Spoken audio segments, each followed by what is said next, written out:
सुनो, एक गिलास पानी देना। क्या? एक गिलास पानी ले आओ। ना तो मैं आपकी नौकरानी हूँ और ना ही आपका छोटा भाई जो आपका हुक्म सुनते ही दौड़कर आपके लिए गिलास पानी ले आऊं। मेरे बाप के घर में मेरे एक इशारे पर 10 नौकर हाथ बांधे खड़े रहते थे। ये मत भूलिए कि मैं एक अमीर बाप की इकलौती बेटी हूँ। आप तो उम्र में बड़े हैं ना, किससे किस तरह की बात की जाती है इतनी तमीज तो आपको आनी चाहिए। Mind it.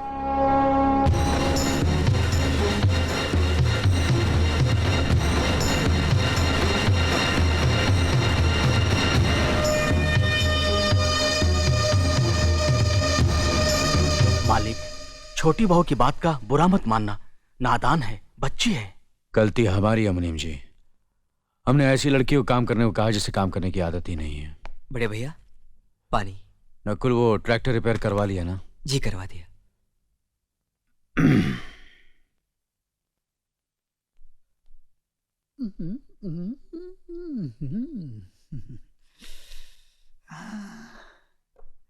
नमस्ते मास्टरनी जी। अरे अरे, आप नीचे क्यों बैठ गए? ऊपर बैठिए ना। नहीं नहीं, मैं यही ठीक हूँ। आप पैर ऊपर रखिए ना। नहीं नहीं, आप ऊपर बैठिए। नहीं, आप पैर रखिए ना। नहीं, आप ऊपर बैठिए ना। अरे आप पैर रखिए ना। प्लीज आइए ऊपर बैठिए। ओके, आप जहाँ बोलोगी वही मैं बैठूंगा। अपनी इस पहली मुलाकात की मिठास काफी दिनों तक मीठी रहे, इसलिए मैं आपके लिए मिठाई लाया हूँ। Thank you. किसी ने सच ही कहा है कि जवानी में जवान लोगों से ही दोस्ती करनी चाहिए। देखो ना, हम दोनों कितने जवान लग रहे हैं, तरोताजा लग रहे हैं, फ्रेश लग रहे हैं, बिल्कुल एक दूसरे के लिए। नहीं, आपकी हंसी बहुत खूबसूरत है, लेकिन आप हंस क्यों रही हैं? आपकी बातें सुनकर। अच्छा अच्छा। अभी आप कह रहे थे कि आप अभी तक जवान हैं। यस। और मैंने सुना है कि आपका एक बेटा है 30 साल का। मेरा बेटा? हाँ। उस हरामी को तुम मेरा बेटा समझती हो? वो तो मुझे कुंभ के मेले में मिला था, कुत्ता समझकर पाल लिया। मास्टरनी जी, मैं अभी तक शुद्ध कुंवारा हूँ। अभी पोल्यूशन की वजह से नमक थोड़ा कम हो गया है, बूढ़ा दिखता हूँ, लेकिन जवानी अंदर से झूले पे झूल रही है, बिल्कुल झूल रही है। अच्छा है? कौन से कोने में जवानी झूल रही है बाप के दिने? जरा बता मुझे। है? इसको फंसाने के लिए मैं तुझे कुंभ के मेले में मिला और मुझे कुत्ता समझ के पाला, कुत्ते के बाप। अरे अरे, अपने बाप से इस तरह बात कर रहे हो? अबे तू जानती नहीं है इस कमीने को। ये कमीना अपनी जवानी की रंगीन कहानियां सुना सुना कर कितनी औरतों का एक रात का पति बन चुका है, और इधर भी तेरे यहाँ एडमिशन लेने इसी लालच में आया है। संभालना। शर्म करो, ये तुम्हारे बुजुर्ग हैं। क्या हुआ? पित्त के कारण मेरे बाल थोड़े सफेद हो गए तो मास्टरनी मुझे बुजुर्ग कह रही है। मास्टरनी, न देख उम्र मेरी, लाजवाब कर दूंगा तुझे, कली से महकता गुलाब कर दूंगा। हट।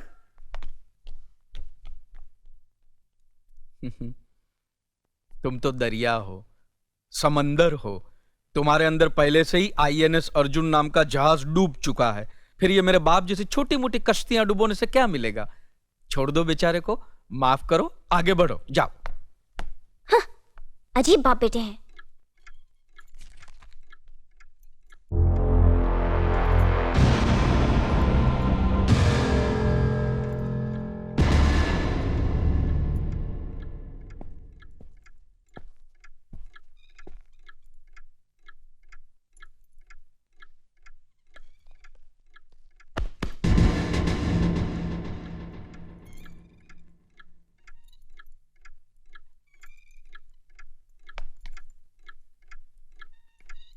इसे मैं फेंक देता हूँ बड़े भैया, आप चाहिए। मुनीम जी, चौराम प्रसाद की बेटी की शादी के लिए जेवर देने के लिए कहा था, भिजवा दिया? जी हाँ मालिक। शहर में रहकर यही बदतमीजी और ओछी हरकतें सीखी आपने? अपने से बड़ों का लिहाज करना नहीं आता आपको? किससे कह रहे हो तुम? आपसे कह रहा हूं। औरत पैदा हुई है तो औरत की तरह रहना सीखिए। मीना।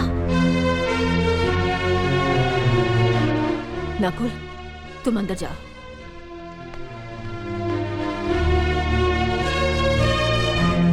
पागल हो गई हो तुम? औरत होकर एक मर्द पर हाथ उठाती हो? इतनी ऊंची घराने की बहू होकर ऐसी नीच हरकत, शर्म नहीं आई तुम्हें? कौन सा ऊंचा घराना? ये जहाँ सिर्फ एक आदमी राजा है और बाकी सब उसके गुलाम। मीना, चिल्लाइए मत। आप मेरी सास नहीं है। जिस तरह आप इस घर की बहू है वैसे मैं भी हूँ। बहू हो तो बहू की मर्यादा में रहो। मर्यादा की रस्सी में तो आप जैसी जाहिल और गवार औरतें बनती हैं। मुझ जैसी पढ़ी लिखी मॉडर्न जमाने की लड़की नहीं। Uneducated idiots. Excuse me. I am not an illiterate. I am a graduate from the University of Allahabad. I am aware of the modernization of women, but I have not forgotten my culture, my customs, my traditions and my values. And most of all, I'll never ever forget that I am an Indian woman. Modern जमाने की औरत भी औरत ही होती है। उसे भी मर्द ही ब्याह कर ले जाता है, मर्द को ब्याह कर वो नहीं ले जाती। जमाने ख्याल और लिबास बदल देते हैं, औरत की शरीर की बनावट नहीं। लोग तुम्हारे ख्याल की लड़कियों को लज्जत का सामान भले ही समझते हो, इज्जत के काबिल कोई नहीं समझता। इज्जत आज भी उन्हीं औरतों की होती है जिनकी आंखों में हया हो, लाज हो, शर्म हो। हम नहीं कहते कि तुम बंदिशों में रहो, लेकिन अपने दायरे की सीमा को मत भूलो। लड़की जब अपने माँ बाप के घर होती है तब उसके कांधों पर अपने ही घर की इज्जत का बोझ होता है, लेकिन जब वो बहू बनकर ससुराल जाती है तब उसके कांधों पर एक नहीं 2 परिवारों की इज्जत का बोझ होता है। आज जिस तरह तुमने नकुल को तमाचा मारा, अगर उसी तरह उसका भी हाथ उठ जाता तो तुम्हारी क्या इज्जत रह जाती? कभी सोचा तुमने? क्या बात है मीना?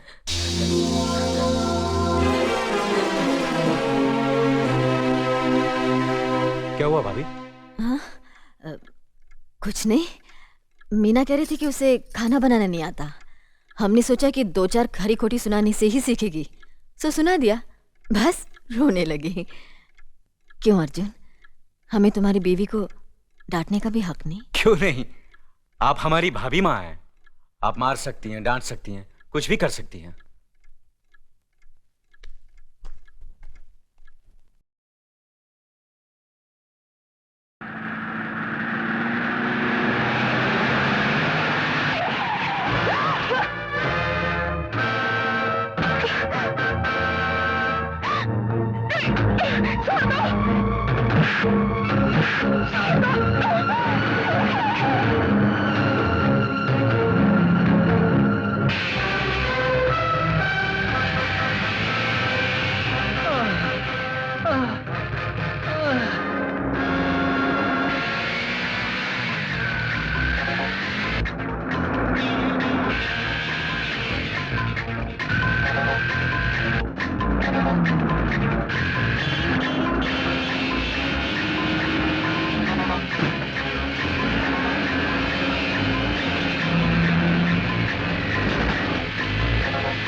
नमस्ते जज साहिबा, पहचाना मुझे? याद है एक बार एक लड़की की इज्जत बचाने के लिए मैंने एक गुंडे को मारा तो आपने मुझे 15 दिन कैद की सजा दी थी, और आज मैंने एक जज को बचाने के लिए कई गुंडों को बड़ी बेरहमी से मारा और उन्हें लहूलुहान कर दिया। कहिए, आज मुझे आप कितने दिन कैद की सजा देंगी और मुझे कितने हजार रुपए जुर्माना भरना पड़ेगा? आज शाम को तुम्हारे भाई मोहन का ब्याह है, घर आ जाना।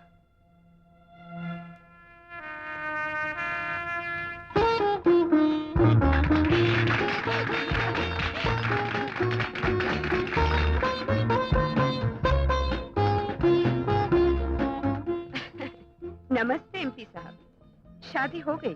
वैसे आपको शादी का निमंत्रण नहीं दिया, फिर भी आप तशरीफ लाए, बहुत खुशी हुई।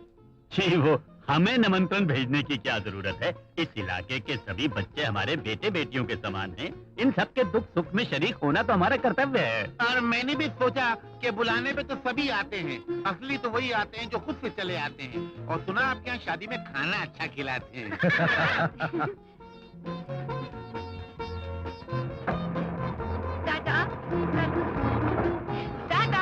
ड्राइवर, कल्पना गेस्ट हाउस चलो।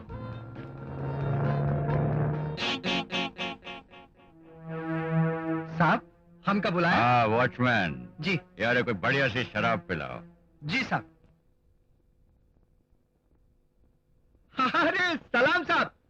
अरे साहब, ई का आप काहे तकलीफ किया? हमका बताते ही खरीदी हम बाजार से करके ला देते जी। नहीं, कोई बात नहीं, यूं ही चला गया था, सोचा इसी बहाने थोड़ी सैर हुई।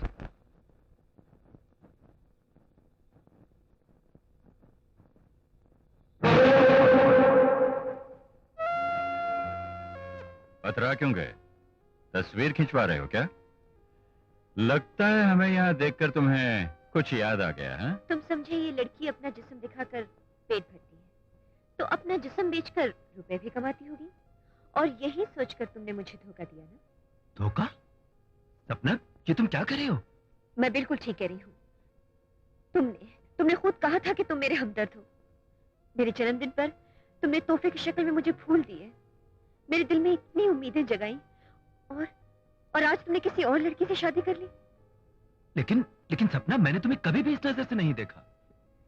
मैं जानती थी तुम्हारे मुंह से एक दिन ये अल्फाज जरूर निकलेंगे। मिस्टर मोहन, एक बात याद रखना, मैं तुम्हारे इस धोखे का ऐसा जवाब दूंगी कि तुम्हारी जिंदगी जहन्नम बन जाएगी।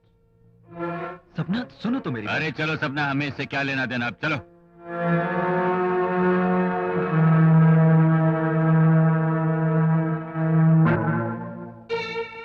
शाबाश बेटी, क्या नाटक खेला तुमने। मोहन के छक्के छुड़ा दिए। मैं कहता हूँ उसके कदम डगमगा गए। लेकिन डैडी, हम लोग कहीं कोई गलत कदम तो नहीं उठा रहे ना, कभी भूल कर भी इस तरह मत सोचना। आज से 15 साल पहले अगर वो शैतान औरत भी इस तरह सोचती तो हमारी जिंदगी तपते हुए रेगिस्तान की तरह ना होती। खैर, तू जाकर आराम से कमरे में सो जा, मैं उनका जीना आराम कर दूंगा। जा।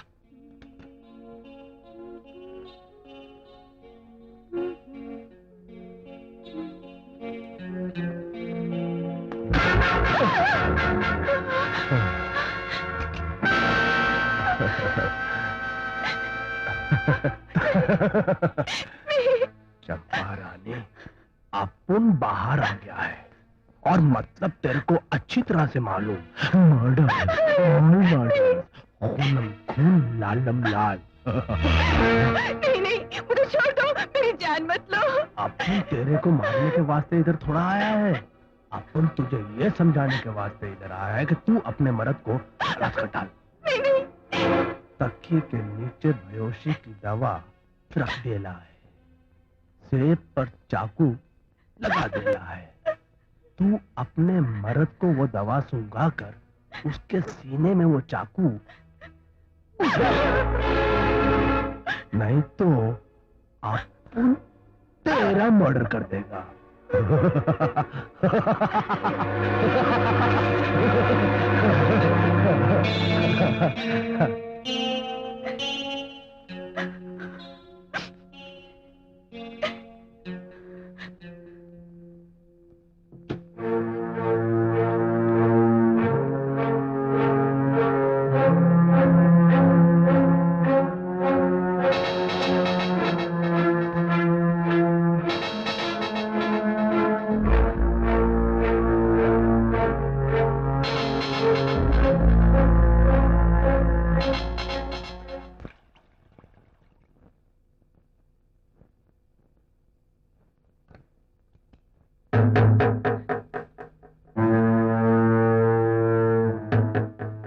चाकू काफी तेज है ना? इससे सेब भी काट सकते हैं और आदमी का गला भी, है ना? ये आज आप कैसी बातें कर रहे हैं? नहीं, मुझे यहाँ कुछ अजीब सा लग रहा है। लगता है हम किसी गलत जगह पर आ गए हैं। अगर कहीं कोई अनहोनी बात हो जाए तो? ऐसी बातें मत कीजिए, मुझे डर लग रहा है। ये चाकू मुझे दीजिए। इसे मेरे ही पास रहने दो।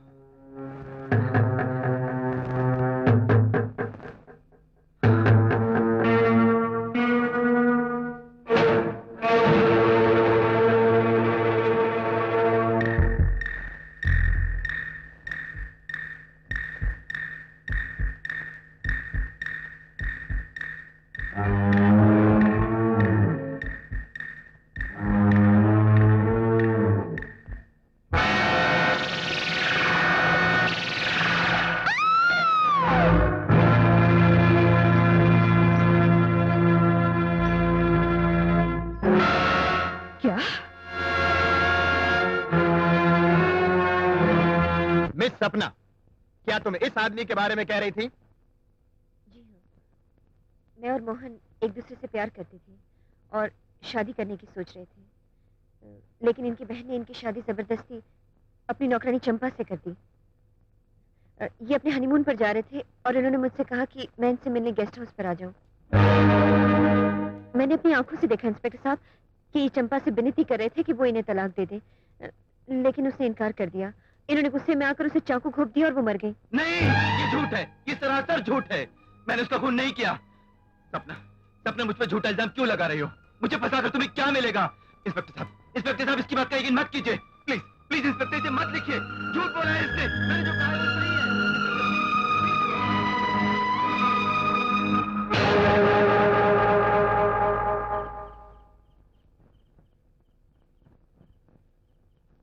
नमस्ते जज साहिबा, कैसा लगा ये नया मुकदमा?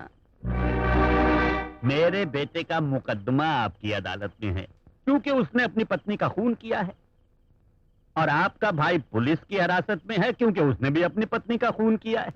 इंसाफ के तराजू में दोनों के जुर्म बराबर वजन के हैं, इसलिए अगर मेरे बेटे को फांसी हो गई तो यकीनन आपके भाई को भी फांसी हो जाएगी, और अगर आपने मेरे बेटे को रिहा कर दिया तो आपके भाई की रिहाई की तरकीब मैं आपको बता दूंगा। That's my politics.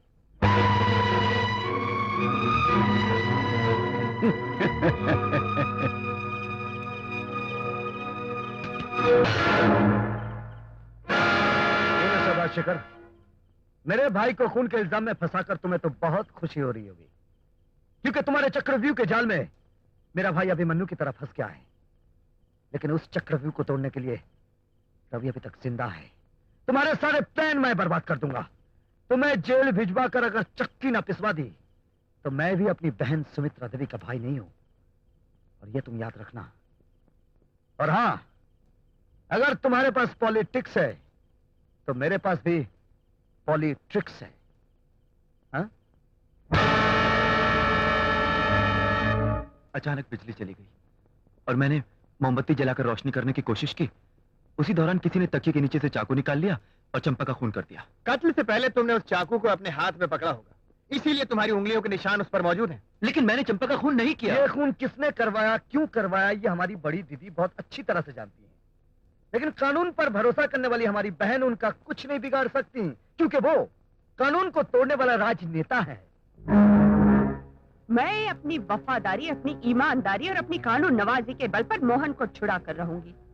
आपके कानून और उसके उसूल तो आम इंसानों के लिए बने, सीधे साधे लोगों को सजा दे सकते हैं, लुटेरे और बदमाशों को नहीं। उनके लिए तो सिर्फ एक ही उसूल है, कांटे को निकालना हो तो कांटा इस्तेमाल करो, और उसी उसूल के बल पर मैं उस पापी की गर्दन पकड़कर तुम्हें दिखाऊंगा। रवि, जज्बात और गुस्से में आकर कहीं जुर्म मत कर बैठ। अगर जरूरत पड़ी तो जुर्म भी करूंगा, कानून को हाथ में लूंगा, लेकिन कानून के हाथ नहीं आऊंगा, और किसी भी तरह अपने भाई को रिहाई दिलाकर। अगर ये रास्ता अपनाओगे तो अपने भाई को आजाद कराना दूर की बात, खुद कैद हो जाओगे। ये तो आने वाला वक्त ही बताएगा। ओ मोरे सपनों की रानी कब आएगी तू, ओ मोरे सपनों की रानी कब है? आप यहाँ के वॉचमैन हैं? हाँ हम ही हैं। जिस दिन यहाँ खून हुआ आप यहाँ थे? अरे मोरी मैया, अरे का मुसीबत है, हमारी तो जिंदगी हराम हो गई। अब तक 50 पुलिस वाले आए के यही सवाल दोहराए दोहराए के हमारा भेजा चाट गए हैं। आप कौन है? नारी पुलिस वाली हैं का? नहीं, जज हूँ। अरे बाप रे, माफ करना मेम साहब, नमस्ते। देखिए, मैं यहाँ एक जज की हैसियत से नहीं, एक आम औरत की हैसियत से आई हूँ। मुझे सच सच बताइए, उस कत्ल की रात यहाँ कौन कौन था? कौन कौन था? जिसका खून हुआ वो लड़की, ऊ का पति और एक नचनिया यहाँ थी। है। उनके अलावा यहाँ और कोई नहीं था? नहीं मेम साहब, और कौनो नहीं था। देखिए, अच्छी तरह से याद कीजिए, आपकी गवाही एक बेकसूर इंसान की जान बचा सकती है। हम सच बोले थे मेम साहब, और कौनो नहीं था, आपके सर की कसम।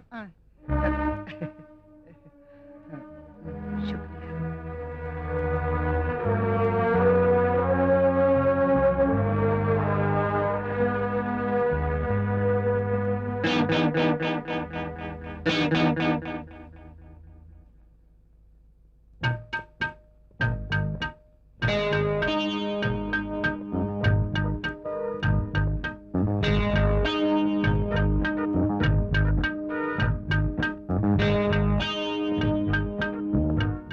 तुम यहाँ के वॉचमैन हो? हाँ हम ही हैं।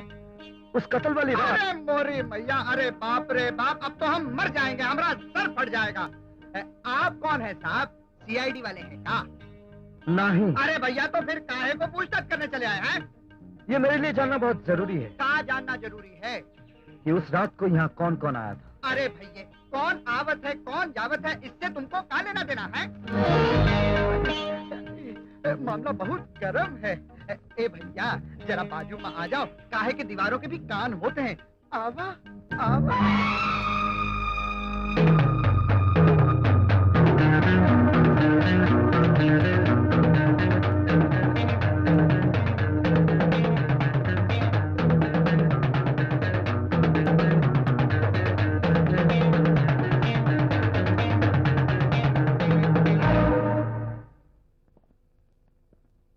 देखा दीदी, हम दोनों अपने अपने रास्ते पर चल रहे हैं, लेकिन मुझे पहले कदम पर ही कामयाबी मिल गई। मैंने बेईमानी और गैर कानूनी तरीके से वो पा लिया जो तुम ईमानदारी और कानूनी तरीके से ना पा सकी। बाय।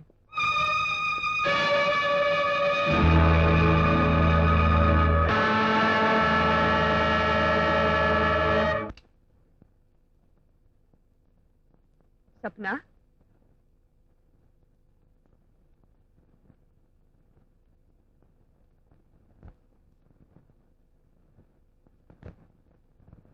सपना,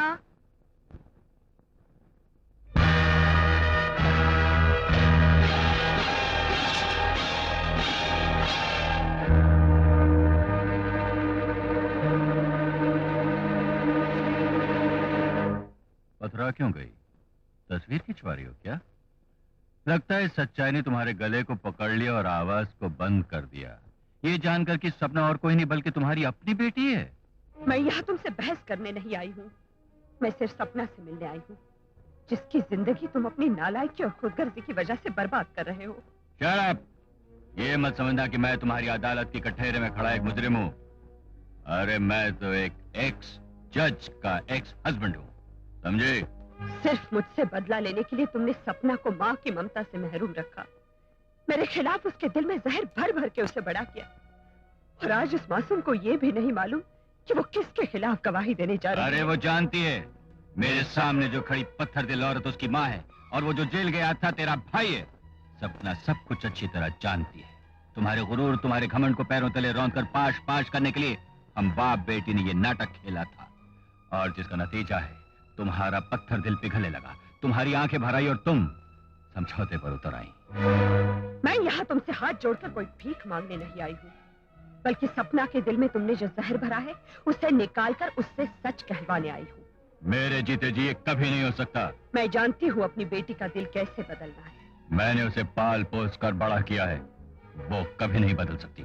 मुजरिमों को बदलना मेरा पेशा है। मुजरिमों को पैदा करना मेरा पेशा है। आज एक बार फिर तुम अपनी जिंदगी में हार देखोगी। तुम ये बाजी कभी नहीं जीत सकती, कभी नहीं। Get out! I said get out!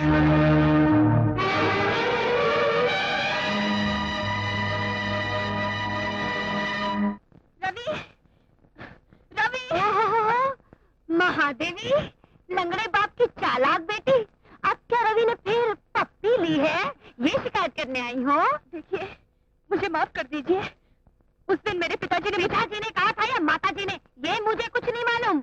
एक बात याद रखना कि फिर किसी जाल में मेरे भाई को फंसाने की चाल चलेगी ना, तो टांग तोड़कर तेरे बाप की तरफ तुझे भी लंगड़ा कर दूंगी। हाँ हाय पद्मा। हाय रवि। हाय हाय, कितने प्यार से, कितने भोलेपन से हाय करती है। पहले करती हाय, फिर जेल पहुंचाए। और एक तुम हो, तुम्हें शर्म नहीं आती? इतने साल हो गए हमारी शादी हुए, एक बार भी प्यार से कहा हाय शांति? जब देखो तब ए शांति इधर आ, ए शांति उधर जा, हमेशा परेड करते रहते हो मेरी। तुमसे 1000 बार कहा है कि मौका देखकर बात किया करो। भरी महफिल में जूते चलाना शुरू कर देती हो। अरे पहले पद्मा से पूछो तो सही कि वो यहाँ किस लिए आई है। हाँ भाई, किस लिए आई है? मैं आप लोगों के लिए एक जरूरी खबर लाई हूँ। मेरे पिताजी और राजशेखर ने उस डांसर से झूठा बयान दिलवाया, और ये उनको कहते हुए मैंने अपने कानों से सुना। क्या तुम सच कह रही हो या तुमको भी अपने बाप की तरह पार्टी बदलने की आदत है? जीजाजी, क्यों खामोखा इस बेचारी को डांट रहे हो? पद्मा, तुमने ये बातें खुद सुनी थी? हाँ, जब तो मैं भागे भागे तुम लोगों को खबर करने आई हूँ।